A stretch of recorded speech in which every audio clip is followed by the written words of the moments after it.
Hello दोस्तों, अन्वी की कहानियों में एक बार फिर से स्वागत है। तो सुनते हैं आज की कहानी। मेरे पापा मुझसे बहुत प्यार करते थे, लेकिन जब मैं छोटी थी 8 साल की, तभी वो एक एक्सीडेंट में चल बसे। मेरी माँ ने उसके बाद दूसरी शादी कर ली। सच बताऊँ तो मैं नहीं चाहती थी कि मेरी माँ ऐसा करे, लेकिन उस समय अकेली औरत, छोटी बच्ची, इसलिए मेरी माँ ने दूसरी शादी की। मुझे मेरे सौतेले पिता बिल्कुल भी पसंद नहीं थे। मैं उन्हें पापा नहीं कहती थी। मम्मी ने कई बार कहा कि यह तुम्हारे पिता हैं, यही सच है, लेकिन मन नहीं माना। मेरे पिता तो इस दुनिया में नहीं थे। या तो सिर्फ मेरी माँ के पति थे, वो भी दूसरे। उनसे मेरा एक छोटा भाई भी है। वो एजेंसी का काम करते थे और अक्सर टूर भी किया करते थे। मेरे सौतेले पिता जब भी मुझसे बात करते या पास आते, मैं उनसे बात नहीं करती थी। आखिर ऐसा चलता रहा। मम्मी ने यह सब देखते हुए मुझे मौसी के यहाँ भेज दिया था। मेरी ज़्यादातर समय वहीं निकला था। पढ़ाई के बाद मुझे एक लड़के राहुल से प्यार हो गया। राहुल नया नया ही हमारे शहर में आया था और मौसी के घर में के पास ही रहने आया था। करीब 6 महीने ही में ही राहुल को प्यार करने लगी थी। मैंने सोच लिया था कि शादी उसी से करूँगी। वो उम्र में करीब मुझसे 5 साल बड़ा था, लेकिन प्यार में यह सब कहाँ देखा जाता है। मैंने मेरी माँ को बता दिया कि मैं राहुल से शादी करना चाहती हूँ। मेरी माँ ने बोला ठीक है। राहुल को मिलने के लिए मेरे घर बुलाया। राहुल अनाथ था, उसके माता पिता और रिश्तेदार नहीं थे, इसलिए वो खुद मेरे घर हमारी शादी की बात करने गया था। मुझे बस मेरी माँ की हाँ चाहिए थी। पिता से मुझे कोई मतलब नहीं था, लेकिन वो भी वही थे। जब राहुल आया, माँ को लड़का पसंद आ गया। मैं खुश थी। राहुल चला गया और मम्मी भी कुछ काम से बाहर चली गई। जब मैं घर में अकेली थी, तब मेरे सौतेले पिता मेरे पास आए। बोले, तुम उस लड़के से शादी नहीं करोगी। मैंने कहा, आपसे किसने पूछा? चले जाइए यहाँ से। मैं वहाँ से जाने लगी। तब उन्होंने मेरा हाथ पकड़ा और फिर कहा, तुम शादी नहीं कर सकती। इस बार उनकी आंखों में थोड़ा गुस्सा था। मैंने कहा, मेरा हाथ छोड़िए और मुझसे दूर रहिए। मैं अपने कमरे में गई और दरवाज़ा बंद कर लिया। जब माँ आई, तब मैंने कहा कि तुम्हारा पति मेरे साथ बदतमीजी कर रहा था। माँ ने कहा, चुप रहो, कुछ भी उनके बारे में मत बोलो। वो हमेशा तुम्हारा भला ही चाहते हैं। मेरी माँ की आंखों पर तो जैसे पट्टी बंधी थी। माँ ने फिर रात में मुझसे बोला कि यह लड़का राहुल सही है, तू अच्छे से जान पहचान निकलवा ली है ना। मुझे समझ आ गया था कि उन्होंने इनके कान भर दिए हैं। मैंने कहा कि खोट राहुल में नहीं, तुम्हारे पति में है। वो मेरी शादी नहीं होने देना चाहते हैं। पता नहीं उनके दिल में क्या है, लेकिन मैं राहुल से ही शादी करूंगी। मेरा फैसला भी मेरी माँ अच्छे से जान चुकी थी, इसलिए हमारी शादी तय हो गई। शादी की तैयारियां होने लगी थी। मैं खुश थी।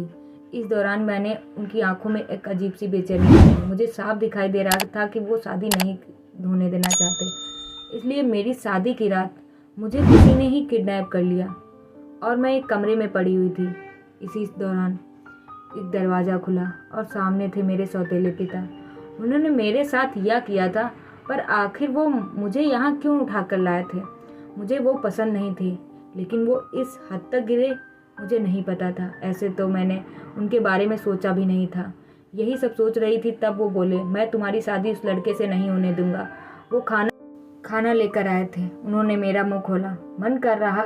मैंने कहा, क्या चाहते हो तुम मेरी शादी से? इतने परेशान क्यों हो? मुझे यहाँ बांध कर क्यों रखा है? यही है तुम्हारा असली चेहरा? मेरी आवाज़ तेज होती देख उन्होंने मेरा मुंह वापस बांध दिया। आज रात मेरी शादी थी और रात में यहाँ इस कमरे में बंद हूँ। मेरी आंखों से लगातार आंसू निकले जा रहे थे।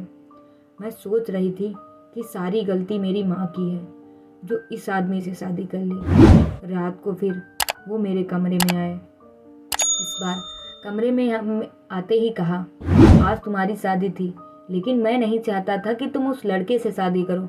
वो लड़का झूठा है, फ्रॉड है, तुम्हें धोखा दे रहा है। वो पहले से शादीशुदा है। तुम मेरी बात क्यों नहीं मान रही हो?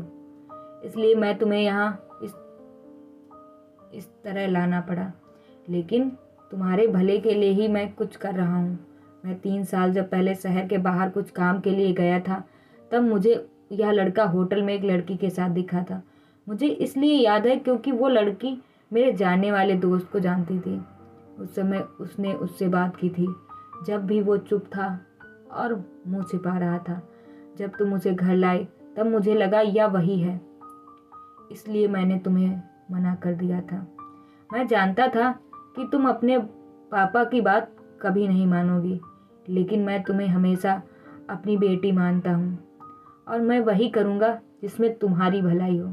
फिर चाहे तुम मुझे कुछ भी समझो, कुछ भी बोलो, उस लड़के की सच्चाई तुम्हें सुबह तक पता चल जाएगी और तब तक मैं यहीं रहूँगा।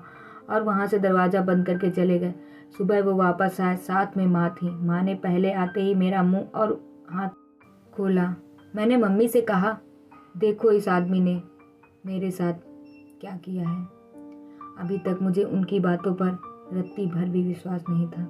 लेकिन फिर मैं दरवाजे से एक औरत आई, उसके हाथ में एक छोटा सा बच्चा भी था। वो औरत बोली कि यह सब सही बोल रहे हैं, वो आदमी धोखेबाज है, उसने मुझे धोखा दिया। वो अनाथ नहीं है, उसके घर वाले भी हैं। मेरे सामने खड़ी औरत, मैं उन सबको देख रही थी। मुझे भी अब यकीन होने लगा था। मैंने उसी समय राहुल को फ़ोन लगाया, लेकिन उसका फ़ोन ऑफ था। शायद उसे भी पता चल गया था कि उसकी सच्चाई सामने आ गई है। उसके खिलाफ जब जो भी कार्रवाई होगी वो पुलिस करेगी। मेरे पिता उसके बाद भी मुझसे बात नहीं कर रहे थे। वो ऐसे ही रह रहे थे जैसे पहले कुछ हुआ ही ना हो। 5 दिन बाद ही उनका जन्मदिन था। मैंने उन्हें सरप्राइज़ दिया, उन्हें बोला हैप्पी बर्थडे पापा। मेरे ऐसे बोलते ही उनकी आंखों में आंसू आ गए। इतने सालों से दबा रखे थे शायद।